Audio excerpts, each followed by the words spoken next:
Cupping is used across different modalities and for different treatments, but today we're going to focus on incorporating silicone cupping into a traditional full body massage. For incorporating cupping into a massage, you're going to want to add lubrication just as you would in your traditional massage. A therapist is typically going to start a full body massage with a generalized warm-up. So here we're going to show you have several different choices. You can begin your warm-up with your hands as you would normally do in a traditional massage, or you can mimic the long gliding Swedish motions of your hands with the cups for your warm-up. In this example, you can see where the tissue is already reddening, where the vasodilation is occurring, bringing fresh new blood flow to the area, so the warming happens relatively quickly.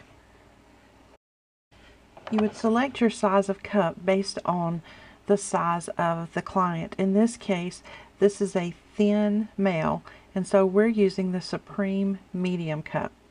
And occasionally they're going to detach, and it's no big deal. You just reattach and continue with your massage. As the tissue softens, the cups will stay adhered more easily. When you identify a specific area that needs more attention, you can bring the cup to that area, but we're going to change to a more targeted approach. Rather than doing the long gliding suction motions that we were doing in the warm-up, we're going to switch gears and we're going to go to a smaller glide with some twisting and movement in different areas. Now the reason we do this is because if we were to continue at the same pace that we did the warm-up, the cups would never stick in this area. They would keep popping off because this area has a lot of adhered tissue. So our goal right here is to slow down the motion and really decompress the tissue so that we can get some softening. So at this point we can either continue with cupping treatments or we can return back to manual treatments. As you continue your massage and you identify more specific areas that need addressing, you can bring out cups that are of different sizes that are more relative to the area identified. If you incorporate myofascial stretching into your sessions, then you can also incorporate cupping into your myofascial stretching. In this particular case, we're going to continue using one hand and one cup, and we're going to apply a nice stretch and hold. You also have the option of bringing in two cups, and they don't necessarily have to be the same size. You would tilt them in opposite directions for a slow stretch. Here we're demonstrating flash cupping, which is where you attach a cup and detach it quickly. As you begin identifying more areas that need attention, you're going to start mixing it up and adding in different cupping movements and motions. Primarily because as you reach different areas, the tissue texture is going to be different.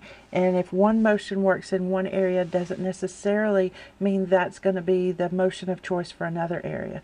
So here we're demonstrating short gliding movements. We're incorporating some twisting movements, some shaking, some vibration.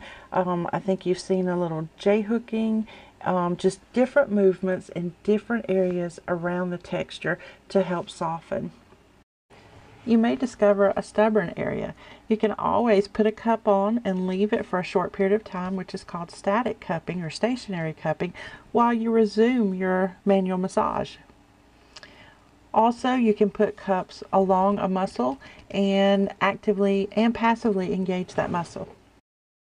We want to thank you for allowing us to take a few minutes to show you how to incorporate silicone cupping massage into your traditional massage. There are many other cupping treatments that can be performed, but today we wanted to show you just a couple of basic ways of how to integrate the two together, and we hope that you find it very therapeutic.